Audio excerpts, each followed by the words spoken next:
So why is this research important and why should we care about it? Well, this research has shown that meaning in life is associated with an array of positive outcomes. So, for example, people with a sense of meaning report a greater sense of well-being. They also live longer. Our sense of meaning can literally affects our physical health. In adolescence, in particular, meaning is a protective factor against poor risk factors and poor psychological health.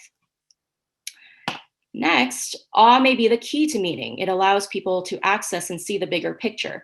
It may remind people that what they do matters. So if we think about it this way, the ongoing pandemic has been stressful and challenging for all of us.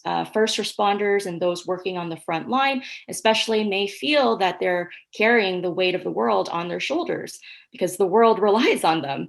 I think like when you're in these roles, you may feel that sometimes your actions and efforts are insignificant because the problem, that being the pandemic, is just so big and complex and beyond your control, that there's only so much that you can do and that there are only so many resources that are available to you. So I think awe can be very useful in the sense to as an emotion to experience from time to time.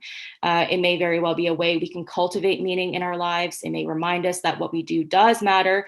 It may remind us why we entered our line of work in the first place, because awe takes us back to the bigger picture, which leads me to the third point. So as you all know by now, awe is associated with many positive outcomes. Our research shows that people experience immediate benefits, such as in mood, after watching an awe-inspiring clip. It also shows that awe at an individual level plays some role in existential and psychological well-being. Other research has shown that people can access meaning through the small self after watching an awe-inducing clip. So indeed, meaning in life is not only an existential concern, but it is also an existential need. And awe may just be one of the fastest ways to meeting that need. So I just wanted to quickly share some ways we can seek awesome experiences. Nature, in my opinion, is the best way to access awe. I personally find looking up at trees to be awe-eliciting, sunsets, sunlight, you name it. But it's not always easy to access these natural environments or hiking trails, parks, beaches, etc. So that said, I also want to share some ways we can seek the awesome in everyday life. I really do think that awesome experiences are all around us, and those experiences will look different for everyone. So here are just some ideas. It could be, looking at different forms of art. It could be sitting in front of your fireplace and watching the wood burn, going to a concert or listening to music. Obviously, that's not possible during the pandemic, but streaming live concerts online is an option.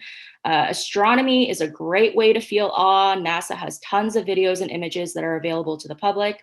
I also highly recommend that you look up Carl Sagan's narration of the pale blue dot, which you can find on YouTube. It's definitely worth the watch. Paying attention to different textures, paying attention to raindrops on the window, paying attention to the water that comes out of a faucet or tap. Or how about the next time you're out and about, you could take a moment and look up at a tall building or structure. It just goes to show that we don't necessarily need to travel or go to the Grand Canyon to experience awe.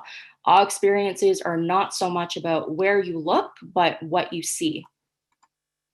And that's it. Thank you very much.